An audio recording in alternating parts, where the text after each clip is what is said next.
Okay, hello, Elliot. Hello. Hello, Nice to meet you again on Zoom. and you? It's fantastic you in Moscow now. I'm still here in England, and we have so many things to discuss. So I want to introduce you again to our listeners. If you remember, I interviewed Elliot in December 2018. So you can find this video on Facebook and Instagram. So then Elliot was leaving for his new life, and just what 2 and 3 months later, so what is Elliot's life like in Moscow? Mm, Okay, Elliot, can you tell us a little bit about yourself? What was happening before you left? okay, yeah, sure. So I began learning Russian in around 2016 with yourself, Galina. I always had an interest in Russia. I think it came from history. I was interested in the history of the country and the culture. And I started from learning the language. And that improved my and increased my interest in the country, the culture, and I wanted to visit. Um, I never got around to actually visiting Russia until I decided to move there, to move to Moscow in January 2019 after I got a job offer as an English teacher here. Yeah, this is fantastic. And just I want to mention for our listeners that you are not an English teacher, but you didn't do degree in university. You're a lawyer. You learned Yes, totally different subject, and you had a um, degree in law in what you human. that's correct. I did. So I've done a bachelor's degree in law and a master's degree in human rights law. Yeah. Yes, yes, that's fantastic. You helped so many people here, and Mm-hmm. plus your skills and ability, you added a little bit more of another course of to, that gave you the opportunity to teach actually Yes. English Yeah. in Yeah. Russia. Yes, and you went to teach children, as I remember. Yeah. But So I but now teach in you schools. Yeah. now it's something changing at the moment. Yeah, so now I teach in schools still a few days a week, but I also teach a lot of adults now. So I teach private students as well as corporations. So I go to businesses such as retailers, fashion retailers, and some other businesses where I teach them business English or prepare them for examinations. Yeah, wow, a lot of changes, a lot of changes. Wow, and amazing things what happened lately.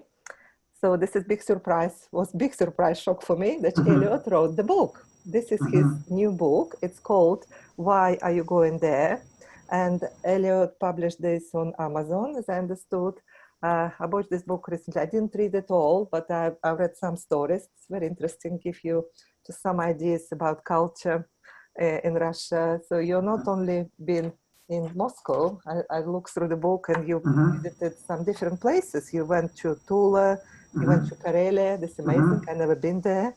Beautiful place. You went to Rostov, Nizhny Novgorod. Yes, Nizhny this is Novgorod, yeah. all Rostov Veliki. Rostov Veliki. Yes, Yeah, you. and Nizhny Novgorod, Yeah, yes. and interesting to read here about your nightlife, about meeting the Russian model. So it's a lot of fantastic stories. You can find this book actually on Amazon. I will post the link below the video. So for some of you who are interested in Russian culture, Russian language, so it's really very good asset to have in your house and refer to Elliot's story. So it's just your fresh view to the Russian culture. What do you think? What can you share with us? Something like stand out for you? What's the Mm, huge mm, difference between England and Russia? What really just mm. shocked you maybe? There's lots of little things, lots of little differences. There's not maybe anything one big thing which has shocked me, but there's a lot of stereotypes about Russia in England and in different countries, which I have found to be untrue. So I found Russian people to be really friendly and welcoming. And little things like, so when you're using the metro and there are like elderly women or women with pushchairs, straight away men will offer to help carry them up the stairs. And that's something which is really nice, and that I didn't remember seeing as much in England, maybe. And also, if you go on the metro and there's an elderly person, or just a woman as well, you give your seats to that person. So there's lots of really nice little community things, which I don't think are, that's a big difference I noticed compared to England and Russia, actually. There's maybe more of a sense of community, I think, still. It's quite traditional. Yeah. Okay, yeah, this different culture, different tradition. Yes, wonderful. What do you think about Russian food? Did you like it from the beginning, or you need to get used to it? Or? I really like it. So as you know, I tried some Russian food in England, but when I got here, I've tried a lot. I've tried borscht, which I love, pelmeni, all kinds of food, buckwheat, grechka, which I never used to eat. But very unusual to say in England that you like grechka. Yeah. And tvorog, what do you think about tvorog? Yeah, and the little, I forgot what they're called now, the little filled with tvorog. Pelmeni? No, not pelmeni, with tvorog, the little cakes, kind of. Oh, sirniki? Sirniki, yeah, sirniki. Sirniki, my favorite as well, yeah. Yeah, so I really like Russian food. It's very heavy, it's quite filling, but it's really nice, especially because we have long winters here. So it's very nice and hearty food. Yeah. Do you cook yourself, or you prefer to go to the cafes? Both. I like to do both. I have made borscht myself here, which takes a long time. But I do like to go to cafes as well here. And restaurants. Yeah, that's nice and tasty. Yes. Can you share with us about the drinking situation? Because I know a lot of people think that people in Russia just drink all the time. A lot of drunk people on the street. But not really. What do you think about the drinking culture in Russia? It's very different. I wrote about it in the book, actually, when I was discussing nightlife and stereotypes. So there's actually like more of an extreme. So in Russia, what I've noticed so far is you have people who will drink a lot, like alcoholics maybe, but then you have people who don't drink at all.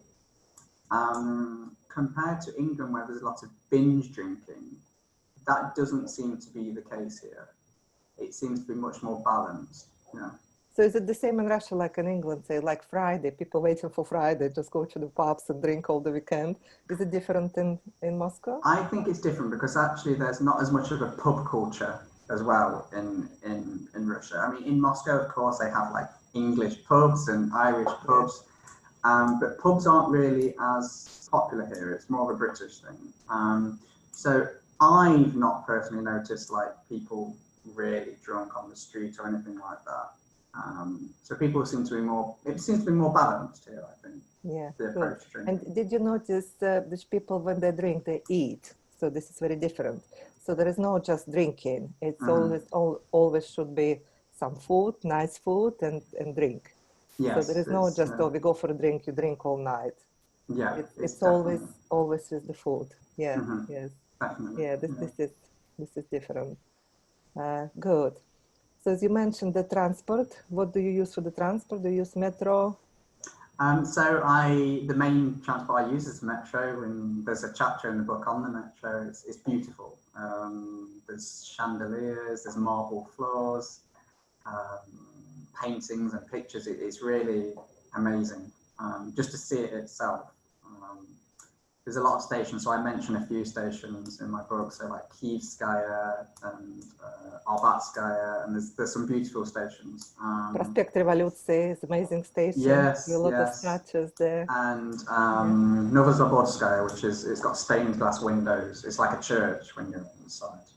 This is near where I live actually now. There are a lot of new stations lately.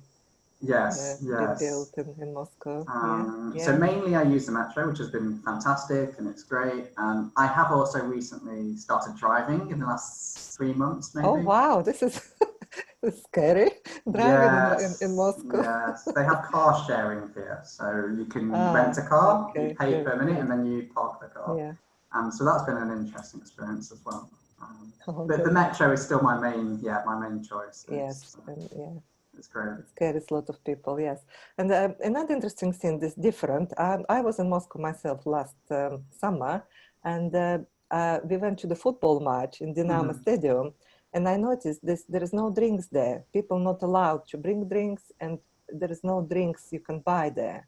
So this is actually a shock for me, because football and drink in England are just two must things.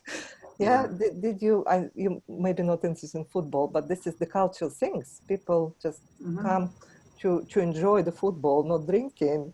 Yeah, I've been to a few football matches here actually. Yeah, and you can't buy any alcohol in the ground in the stadium. I did notice, however, at one match I went to, it was between CSKA and Spartak Moscow.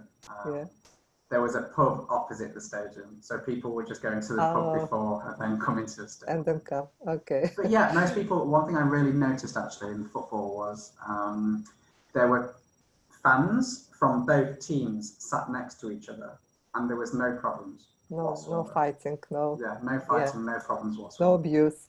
No abuse. Yes, this is good, because we have different stories in England about Russian football, Russian culture.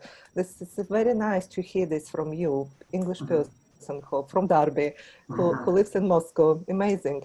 And tell us a little bit for your plans. Are you coming back to England soon, or are you staying in Moscow a bit longer this year? Yeah, I have no immediate plans to return to England right now. I've just got my my own apartment, so a new apartment. So I will definitely be here for at least another year. I really like Moscow. I feel like I've got a lot to see in Russia as well. So as we said, I've travelled to different parts of Russia, which I mentioned in the book. But I've still not been to places. I've still not been to St. Petersburg. I've still not been to Siberia. So there's a lot I want to see. Отлично, очень хорошо. У вас много времени посетить другие части России, да? Да. I know that your Russian improved greatly. Obviously, you learn Russian there, you use Russian. So how would you describe your Russian now? Are you fluent or getting there? I wouldn't say I am yet fluent. However, my confidence has improved, and I think the main thing, I should say that my language was the main reason I came to Russia, to improve my Russian. That was the main reason. So that was really what changed everything, the interest in the language. I continue to study, but Russian grammar is very difficult. But possible. But I continue, and I want to take an exam in Russian. Actually, there's an exam here that I can do. I would say I'm intermediate right now, maybe, intermediate, I would say still. I keep it on going. Wonderful. Thank you so much, Elliot. Just before we finish, I want to remind again, this is the book. It's called Why Are You Going There? By Elliot Miles Emery. So you can find this on Amazon and on the link below our video. Excellent. Thank you so much. I'm looking forward to interview you again in about 6-7 months again to see what's happening. Definitely. And it might be another book by then. Maybe, yes, hopefully. Very good. Excellent. Thank you, Elliot. Okay, hope it was helpful for some people who are planning to go to Russia or want to learn language and found some ideas about culture, Russian culture. Thank you very much for watching. If you have any questions, you can direct them to Elliot on his Instagram. I post this below as well. I tag Elliot in the video. So you can contact him and ask him about the experience of writing the book and how to publish on Amazon. Thank you very much and have a lovely day, everybody. Thank you. До свидания. До свидания.